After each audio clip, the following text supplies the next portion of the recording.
নমস্কার বন্ধুরা, কেমন আছেন? আজ আবার নতুন একটি এপিসোডে নতুন একটি রান্না নিয়ে আপনাদের সামনে চলে এসেছি। রেস্টুরেন্টে গেলে আমরা ডাল মাখনি যেই রেসিপিটা অর্ডার করি ওটাই আজকে দেখাবো। বাড়িতেই এত সুস্বাদুভাবে বানাবো দেখুন বন্ধুরা। একটা মেজারিং কাপে যতটা মুগ ডাল নেবেন ঠিক ততটাই মুসুর ডাল নেবেন। আর তার সাথে আমি দিয়েছি একটু ছোলার ডাল, ছোলার ডালটা ওর অর্ধেক পরিমাণ নেব। দিয়ে ভালো করে ডালটাকে দেখুন বন্ধুরা ধুয়ে নিচ্ছি।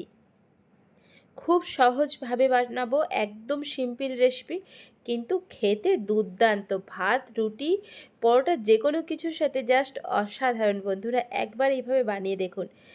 দেখুন ভালো করে ধুয়ে নেবেন ডালটা।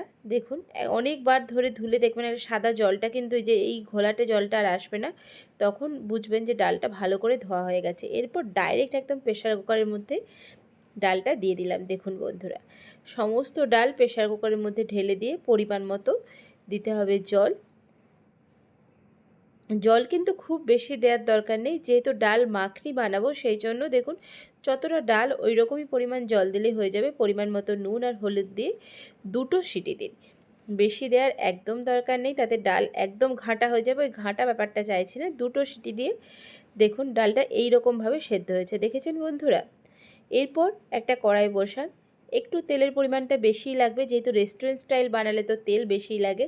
গোটা গরম মশলার ফোড়ন দিলাম, আর তাতে দিয়ে দিলাম গোটা জিরে আর শুকনো লঙ্কা দিয়ে ভালো করে ফোড়নটাকে ভাজুন। ফোড়ন যখন ভাজা হয়ে যাবে দেখবেন সুন্দর একটা গন্ধ বেরোবে।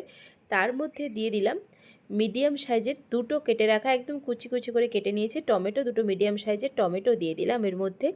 এরপর দিয়ে দিলাম একটু আদাকে গ্রেড করে নিয়ে দিয়ে দিয়েছি, পেস্ট করার দরকার নেই, একটু ঘষুনি দিয়ে ঘষে নিলেই হবে।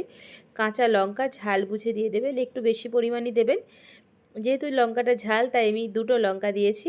দেখুন দিয়ে ভালো করে একটু নাড়াচাড়া করতে থাকুন, মানে মশলাটা একটু ভাজা ভাজা করতে হবে। অবশ্যই কিন্তু গ্যাসের ফ্লেম হাই দেওয়ার দরকার নেই, মিডিয়াম আঁচেই করবেন, তাতে কিন্তু মশলাগুলো ভীষণ ভালোভাবে ভাজা হবে আর সুন্দর একটা গন্ধ বেরোবে। এরপর দেখুন বন্ধুরা কিছু মশলা আমি অ্যাড করব।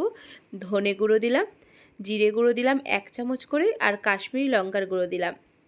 আপনারা যদি ঝাল বেশি খান সেক্ষেত্রে কিন্তু লাল লঙ্কার গুঁড়ো, মানে যেটা ঝাল লঙ্কার গুঁড়ো, ওটাও কিন্তু দিয়ে দিতে পারেন এই সময়। দেখুন দিয়ে মশলাটা ভালো করে ভাজা ভাজা করতে হবে। দেখুন কালারটা কত সুন্দর এসেছে দেখেছেন বন্ধুরা, তেলও কিন্তু সুন্দরভাবে উপরে ভেসে উঠেছে মশলা থেকে। এরপর ওই যে সেদ্ধ করে রাখা ডালটা আমি দিয়ে দিলাম। দেখুন বন্ধুরা ডালটা দেখেছেন, ডালটা কিন্তু একদম ঘাঁটা হয়ে যায়নি, দেখেছেন। এবার ভালো করে মিক্সড করুন ডালটা। দেখুন ঠিক এইভাবে প্রতিটি রান্নায় কিন্তু একটু ধৈর্য ধরে করবেন, তাতে কিন্তু টেস্টও যেরকম সুন্দর হয় খেতেও কিন্তু দুর্দান্ত হয় বন্ধুরা। দেখুন আর পরিমাণ মতো নুনটা অবশ্যই পরিমাণ মতো দিয়ে দেবেন। এরপর নামানোর আগে দেব আর কয়েকটা জিনিস দিলেই রেডি হয়ে যাবে। দেখুন ধনে পাতা দিয়ে দিলাম, একটু কুচি করে ধনে পাতাটা দিয়ে দেবেন। অবশ্যই একদম নামানোর আগের মুহূর্তে দেবেন, তাতে কিন্তু একটা সুন্দর ধনে পাতার সাথে ডালের যে একটা সুন্দর গন্ধটা পাবেন। দেখুন বন্ধুরা দিয়ে দিলাম ধনে পাতাটা, ব্যাস।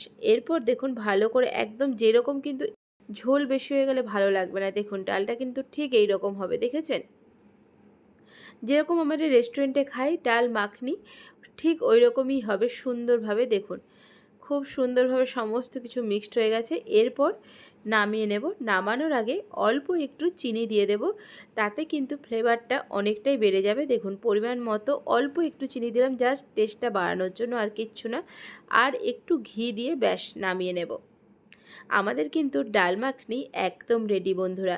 রুটি, পরোটা, যে কোনো কিছুর সাথে, এমনকি ভাত, সমস্ত কিছুর সাথেই ট্রাই করে দেখুন, ভীষণ টেস্টি আর বানানো এত সহজ। খুব সিম্পলভাবে দেখালাম, আর সেই রকমই কিন্তু বানাতে ভীষণ কম টাইম লাগে। কি বন্ধুরা বানাবেন তো, একবার বানিয়ে দেখুন। আমার এই রেসিপিগুলো, ঘরোয়া এই রেসিপিগুলো যদি ভালো লেগে থাকে অবশ্যই লাইক, কমেন্ট আর সাবস্ক্রাইব করে পাশে থাকবেন বন্ধুরা। এইটুকু অনুরোধ আপনাদের কাছে করতেই পারি। চলুন আজকের মতো বিদায় জানাবো। ভালো থাকুন, সুস্থ থাকুন। আবার নতুন একটি এপিসোডে নতুন নতুন রান্না নিয়ে আপনাদের সামনে চলে আসব। অবশ্যই সঙ্গে থাকবেন। টাটা।